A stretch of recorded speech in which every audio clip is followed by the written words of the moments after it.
Welcome to social post. నేను Nihal. So ఈరోజు gold price వచ్చేసి 1,38,000 చేంజ్ వరకు ఉంది. అదే మనం సిల్వర్ చూసుకున్నట్లయితే విపరీతంగా పెరిగిపోయింది. 2,25,000 చేంజ్ వరకు ఉంది.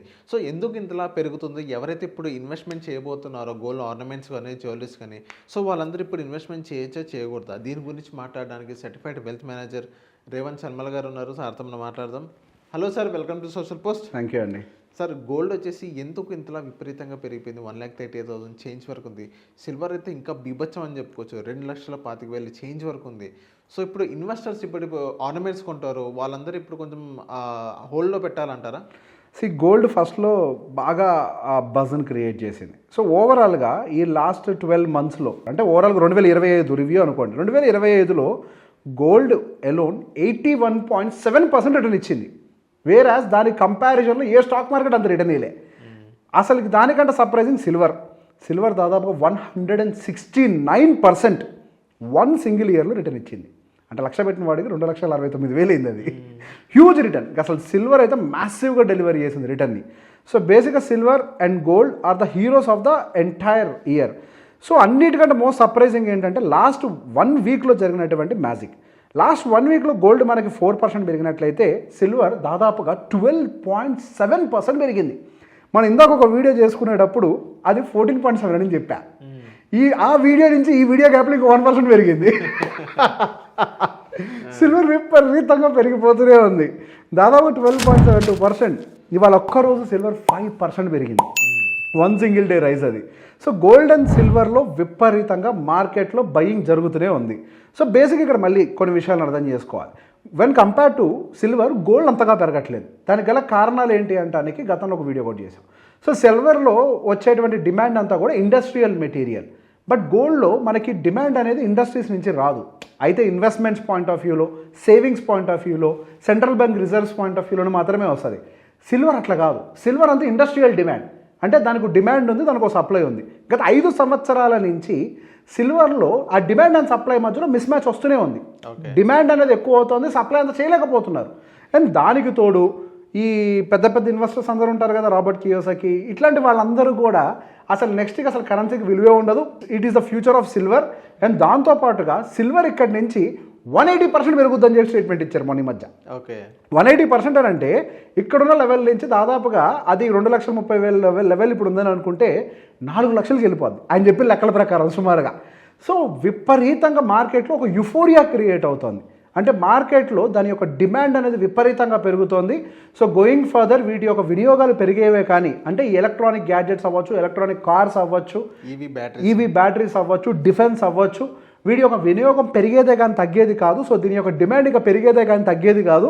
కానీ సప్లై మాత్రం లిమిటెడ్గా ఉంటుంది అని చెప్పేసి ఒక ఎస్టిమేషన్స్ తోటి అటు ఇండస్ట్రీస్ కంటే ఎక్కువ రీటైలర్ బయింగ్ చేయడం మొదలుపెట్టారు. రీసెంట్గా నాకు వాట్సాప్ ఓపెన్ చేసి నా క్లయింట్స్ అందరూ మెసేజ్, సార్ సిల్వర్ 10 కేజీలు కొందాం అనుకుంటున్నాను సార్. అసలు ఎంత యుఫోరియాలోకి వెళ్ళిపోయారంటే ఇక సిల్వర్ మనం జీవితంలో దాన్ని పట్టుకోలేమేమో, అది అందుకోలేనంత దూరంగా వెళ్ళిపోతుందేమో అని యుఫోరియా మార్కెట్లో క్రియేట్ అయిపోయింది. కానీ ఇక్కడ ఒక విషయాన్ని మనం గుర్తుపెట్టుకోవాలి. Euphoria is very dangerous. Sir investing in silver is good, నేను కాదనట్లేదు. But have a limit. అదొక పర్సంటేజ్లో. ఇప్పుడు ఒక don't put all eggs in one basket అని అంటాం కదా. ఇన్ ద సేమ్ వే అదొక బాస్కెట్ అనుకోండి. ఆ బాస్కెట్ ఎంత, ఒక 10%కో ఎంతకో డెడికేట్ చేయండి. అంతకు మించి అగ్రెసివ్గా ఇన్వెస్ట్మెంట్ పెడితే దెబ్బ తగిలితే ఐదర్ సైడ్ కూడా తగులుతుంది. లాభం వస్తే పైకి ఎట్లుంటుందో, లాస్ వస్తే కిందకు కూడా ఉంటుంది. అందులో సిల్వర్కి ఎక్కువ, ఇంకా వాలటిలిటీ ఎక్కువ సిల్వర్కి. రైట్, వాలటిలిటీ ఎక్కువ ఉంటుంది కాబట్టి యూజువల్గా అందులో సిల్వర్ని ఇప్పుడు కొనేవాళ్ళు ఎవరు కూడా నేను దాచుకుంటా, ఆర్నమెంట్ చేసుకుంటానని కొనట్లే. పెరుగుతుంది కాబట్టి లాభం తీసుకొని అమ్మేస్తానని కొంటున్నారు. ఇన్వెస్ట్మెంట్ అంతే. అంటే లాభం వచ్చేదాకా ఉంచుకుంటే లాభం వచ్చాక అమ్మేస్తానని. గోల్డ్ కొనేవాళ్ళు అట్లా కొనరు కదా, ఉంటుందిలే అన్న పాయింట్ ఆఫ్ వ్యూ. సిల్వర్ పెరగడానికి ఇండస్ట్రియల్ డిమాండ్ అనేది ఎంత పాజిటివ్ ఎలిమెంటో, ఎట్ ద సేమ్ టైం అది ఇన్వెస్ట్మెంట్ పాయింట్ ఆఫ్ వ్యూలో కొనట్లేదని కూడా గుర్తుపెట్టుకోండి. Gold is a different aspect. So volatility గోల్డ్లో తక్కువ, సిల్వర్లో ఎక్కువగా ఉంటుంది. సో పర్సంటేజ్ వైజ్లో కొద్దిగా డివైడ్ చేసుకోండి. సిల్వర్ విల్ గ్రో, ఇందులో డౌట్ ఏం లేదు. కానీ ఎంత డిమాండ్ వస్తుంది, ఇదంతా యుఫోరియా అయినా, నిజంగా మిస్ మ్యాచ్ అనేది జరుగుతుందా, ఆ మిస్ మ్యాచ్ ఎంతకాలం కంటిన్యూ అవుతుంది, if by any chance big players profit book చేసుకుంటే ఏం జరుగుతుంది. అందరు కొన్న వాళ్ళందరూ లాభాల్లో ఉన్నారు కదా. 1 ఇయర్లో 180% ప్రాఫిట్ వచ్చింది అంటే చిన్న విషయం కదా. 160%, 180% హ్యూజ్ ప్రాఫిట్ కదా. మరి ఆ ప్రాఫిట్ని బుక్ చేసుకునే వాళ్ళు ట్రై చేస్తారు కదా. ఇప్పుడు మీరే సిల్వర్ కొన్నారండి, అంత ప్రాఫిట్ వచ్చింది, మీరు ఏం చేస్తారు? అమ్మేస్తా, అమ్మేస్తాం కదా నేను ఈజీ అమ్మేస్తా కదా. సో అట్లా అనుకునే వాళ్ళు కూడా ఉంటారు కదా. సో ఐదర్ సార్ సప్లై కూడా మొదలవ్వచ్చు. So investing is good, but keep it in limit. Okay, ఒక లిమిటేషన్లో పెట్టుకోండి, 5% 10% ఒక లిమిటేషన్లో పెట్టుకొని ఆ లిమిట్లో పోర్ట్ఫోలియో బిల్డ్ చేసుకుంటే నష్టం లేదు. Okay sir. ఇప్పుడు సిల్వర్ ఇన్వెస్ట్మెంట్ మనకు గుర్తొచ్చింది. ఇప్పుడు నార్మల్గా సిల్వర్ జ్యువెలరీస్ వస్తున్నాయి, సో దానిపైన గోల్డ్ కోటింగ్తో ఉంది, అది ఇన్వెస్ట్మెంట్ చేయొచ్చు అంటారా సార్? అది ఇప్పుడు గోల్డ్ని ఎవరైతే ఎఫోర్డ్ చేయలేరో యూజువల్గా వాళ్ళు చేస్తూ ఉంటారు. రెండోది, ఈ ఆర్నమెంట్ ఎంతకాలం వాడతామో తెలియదు అనుకున్న వాళ్ళు చేస్తూ ఉంటారు. అది ఎప్పటికీ ఇన్వెస్ట్మెంట్ కాదు. ఇప్పుడు మీరు ఒక సిల్వర్ ఆర్నమెంట్ తీసుకుంటే ఎవరైనా మీకు లోన్ ఇస్తారా?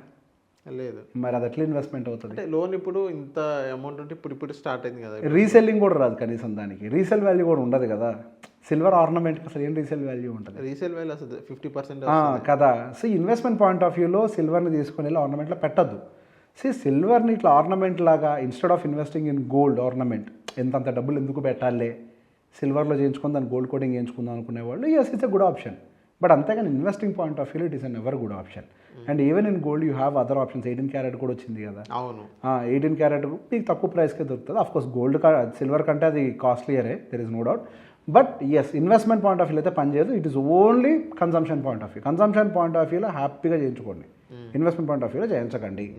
అది ఇన్వెస్ట్మెంట్ పాయింట్ ఆఫ్ వ్యూలో ఇప్పుడు ఈటీఎఫ్ అయితే బెస్ట్ అని అంటారా సార్? ఇప్పుడు అగైన్ ప్రీమియం చెక్ చేసుకోవాలి. ప్రీమియం సహజంగా ఇంత పెరుగుతున్నప్పుడు there will be premium difference.